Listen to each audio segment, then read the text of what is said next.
Self-advocacy skills and safety go hand in hand. We discussed the skills of self-esteem, making choices, making decisions, problem-solving, and communication, and their importance. Now we will discuss how all of these skills come together to promote safety for a person with disabilities. To help our children to be safer, we need to help our children learn how to identify what a stranger is, identify community members that can help them or a safe person, examples being a policeman, a store owner, fireman, crossing guard, knowing what to do if they're lost, making a plan with them, being able to communicate names, addresses, phone numbers, and emergency contact, persons verbal and nonverbal. If your child's nonverbal, providing them with a card with all their relevant information on it to hand to an identified safe person.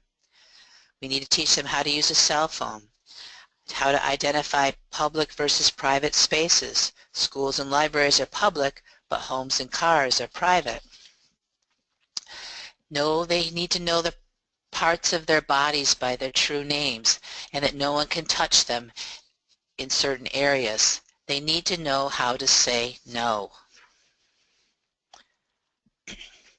All of these skills we discussed are important because children with disabilities are at risk for exploitation because they're more likely to be dependent on others for meeting their basic needs, have learned to be compliant or passive, especially with authority figures, don't have the social skills needed for the situations they could be put in, and are exposed to a large number of caregivers.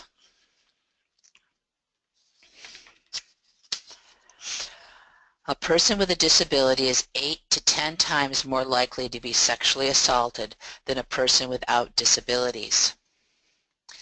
People with disabilities are more likely to be abused because they are less likely to resist because they've been taught to be non-compliant and obedient to authority.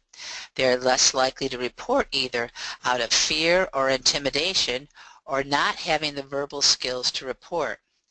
They are less likely to be believed if they do report because of lack of verbal skills or not even knowing the right vocabulary to report what has happened or even knowing the correct names of their body parts.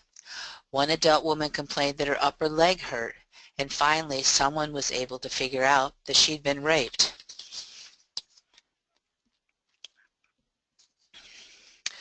How do we keep them safer?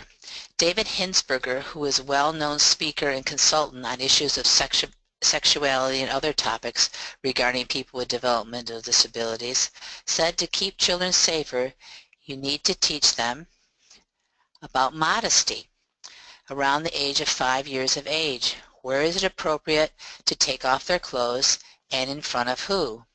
What are the correct names of their body parts?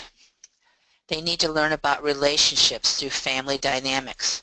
How do people show appropriate affection? How do they show respect to each other? Who has what roles? They need to learn about social and emotional boundaries, social dignity or how to behave in public, and understanding personal space, not to touch people. They need to learn new skills, words that can repel people like no, stop, don't touch me. They need to understand that those words have power to stop someone, and they always need to work on socially appropriate behavior.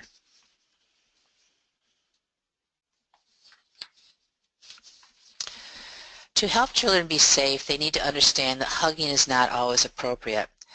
Helping to know that is more important to side hug or to nod their heads or shake hands or just say hi to people that are not close friends or family. That helps protect them from abuse and teaches them social appropriateness. I helped my son learn this through a social story. When he was little, everyone thought it was cute how he hugged everyone, but as he got older and became a teenager, it was no longer cute to want to hug the store clerk. I began to realize that for him to not know who he could hug and who he couldn't was putting him in an unsafe situation of becoming a possible victim of abuse or also possibly considered an aggressor by someone that didn't know him now that he was big. His social story sounded like this.